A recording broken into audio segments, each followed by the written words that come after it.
Hello viewers, Tollywood story এক্সপ্লেনারে তোমাদের সবাইকে অনেক অনেক স্বাগত জানিয়ে গীতা এলএলবির আজকের পর্বের রিভিউ আমি শুরু করছি। শুরুতেই দেখা যাচ্ছে গিনি স্বস্তিকের মারা যাওয়ার পেছনে গীতাকেই দোষ দিচ্ছে। প্রলয় কাকারা এই মুহূর্তে গিনিকে এসব কথা বলতে বারণ করছে। অগ্নিজিৎ বাবুও কিন্তু কাঁদতে কাঁদতে এসব এখন বন্ধ করতে বলছেন। স্বস্তিকের এখনো লাশ পাওয়া যায়নি, তাই তিনি নিজের চোখে না দেখে স্বস্তিকের মৃত্যুর খবরটা বিশ্বাস করতে চাইছেন না। এরপর তিনি নিজেকেই দোষ দিয়ে বলছেন, আমি জানি না আমি কত পাপ করেছি, এই বয়সে সন্তানহারা হতে হচ্ছে আমাকে। আমি কখনো ভাবিনি এরকমটা। প্রলয় মেহেকরা তখন ওনাকে সামাল দিচ্ছেন। অগ্নিজিৎ বাবুকে দেখে কাব্যা এবার নিজের নাটকটা শুরু করে বলছে, আমি জানি না গীতা ওকে কতটা ভালোবাসতো, কিন্তু আমি ওকে পাগলের মতো ভালোবাসতাম।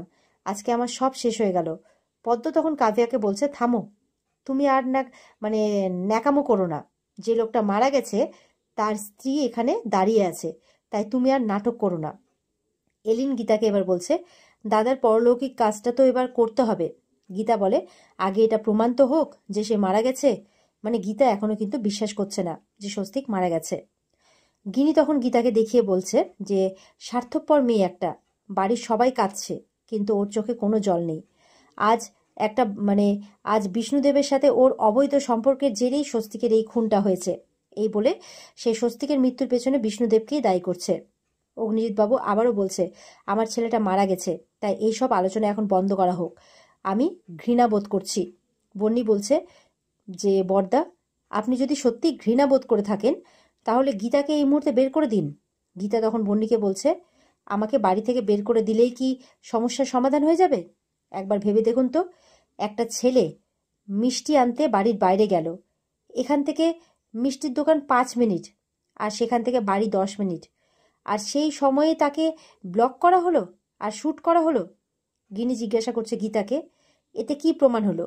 গীতা বলছে, স্বস্তিকবাবু যখন বাড়ির বাইরে মিষ্টি আনতে যায় সেটা শুধুমাত্র সেই সময় উপস্থিত বাড়ির লোকেরাই জানতো, আর কেউ জানতো না। তার মানে এই বাড়িতেই কেউ বাইরে কাউকে খবর দিয়েছে, আর সেই অনুযায়ী একদল লোক অ্যাক্টিভ হয়ে উঠেছে আর স্বস্তিকবাবুকে ব্লক করে তাকে খুন করেছে। পদ্ম গীতাকে বলছে যে এই কিরণকান্তি, কাব্যা, কৃপান এদেরকে দেখিয়ে বলছে এরাই নিশ্চয়ই এই খুনের সাথে জড়িত। কৃপান এটা শুনে রেগে যায় আর পদ্মকে মারতে যায়। প্রলয় তখন এসে কৃপানকে আটকে নেয় আর বলে, এটা ভদ্রলোকের বাড়ি, এসব এখানে কি করছো? মেহেকের পর তার গীতা বৌদিকে জিজ্ঞাসা মেহেক তার গীতা বৌদিকে জিজ্ঞাসা করছে, তুমি কি বলতে চাইছো, খুলে বলো।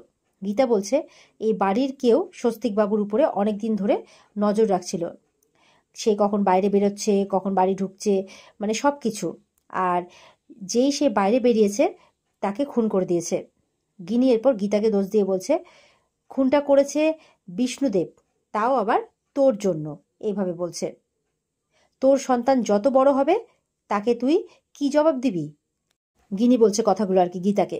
গীতা এরপর তার সন্দেহ ঠিক তার সন্দেহটা যে ঠিক এটা প্রমাণ করার জন্য বড়বাবুকে বলছে, ব্যক্তিগতভাবে এই বাড়ির প্রত্যেককে আপনার জেরা করা উচিত। অগ্নিজিৎ বাবু তখন গীতার কথায় আপত্তি দেখিয়ে বলছে, তোমার কি মাথা খারাপ হয়ে গেছে? এ বাড়ির লোকেরা আমার আত্মীয় পরিজন, অতিথি। তুমি নিজেকে কি মনে করছো? তুমি যা খুশি তাই করে যাবে? এটা কি থানা না কোর্ট? আমি এখনো বেঁচে আছি, তুমি আমার পারমিশন নেওয়ার প্রয়োজন বোধ করছো না?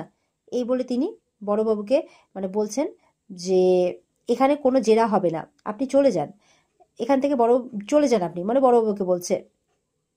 বড়বাবু তখন বলছেন, তাহলে আমাকে বাড়ির প্রত্যেককে নিয়ে থানায় গিয়ে জেরা করতে হবে, তাই এই খুনের তদন্তটা হওয়া খুব দরকার।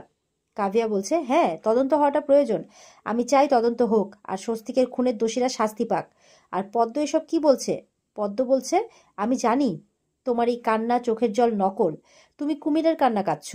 ঠিক তখনই ধীমান সেন স্বস্তিকের মৃত্যুর খবর পেয়ে মুখার্জি বাড়িতে উপস্থিত হন। গীতা হঠাৎ ধীমান সেনকে দেখে অবাক। ধীমান সেন বলছে যে আমি ঠিক জানি না যে এই ঘটনার পর তোমার পরিবারে জায়গাটা ঠিক হবে কিনা, কিন্তু আমি জানি যে আমি তোমার পাশে আছি, আমার দরজা তোমার জন্য খোলা, তুমি আমার কোম্পানির লিগ্যাল ডিপার্টমেন্ট জয়েন করতে পারো। গীতা তখন বলছে, আপনি কি জ্যোতিষ চর্চা করছেন নাকি? আপনি কি করে জানলেন যে আমার এই বাড়িতে আর জায়গা হবে না? আমার স্বামী খুন হয়েছে। ধীমান সেন বলছেন, তুমি আমাকে ভুল বুঝছো, আমি যখনই খবরটা পেলাম তখনই মনে হলো যে তোমার পাশে দাঁড়ানো দরকার। গীতা তখন বড়বাবুকে বলছে, সবাইকে জেরা করুন, সাথে সাথে ধীমান সেনকেও, এনাকেও জেরা করুন। বন্নি তখন গীতাকে বলছে, অনেক হয়েছে, এবার চলো বিধবা স্ত্রীর যেসব করণীয় সেসব করো। আর অগ্নিজিৎ বাবুকে বলছে, ও এসব কি শুরু করেছে, যদি ঠিকমতো মানে নিয়ম মতো কাজগুলো না করে তাহলে ওকে ঘাড় ধাক্কা দিয়ে বের করে দিন। এলিন বলছে, বের করে দেবে মানেটা কি? একজন প্রেগনেন্ট মহিলাকে তুমি বাড়ি থেকে বের করে দেবে? অগ্নিজিৎ বাবু এরপরে গীতাকে বলছে, যদি এটা প্রমাণ হয় যে তোমার প্রতি বিষ্ণুদেবের ভালোবাসার কারণে আমার ছেলেটা বলি হয়েছে আর তোমার শত্রুতার কারণে বিষ্ণুদেব ওকে খুন করেছে, তাহলে মনে হয় তুমি আর আমি এক ছাদের নিচে থাকতে পারবো না। এই বলে চলে যান।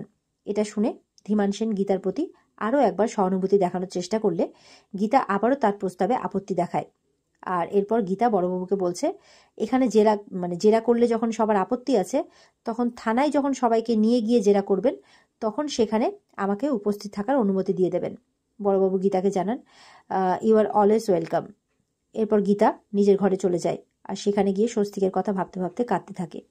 স্বস্তিকের সাথে তার দেখা হওয়া থেকে শুরু করে তাকে প্রপোজ করা, বিয়ের পর স্বস্তিকবাবুর সাথে তার কাটানো মুহূর্ত, মানে সে ঘর ছেড়ে দেওয়ার পর স্বস্তিকবাবু কিভাবে তার পাশে এসে দাঁড়ান, সেই সবকিছু মনে পড়ছে গীতার, সবটা, এমনকি মৃত্যুর খবর পাওয়া পর্যন্ত অবধি।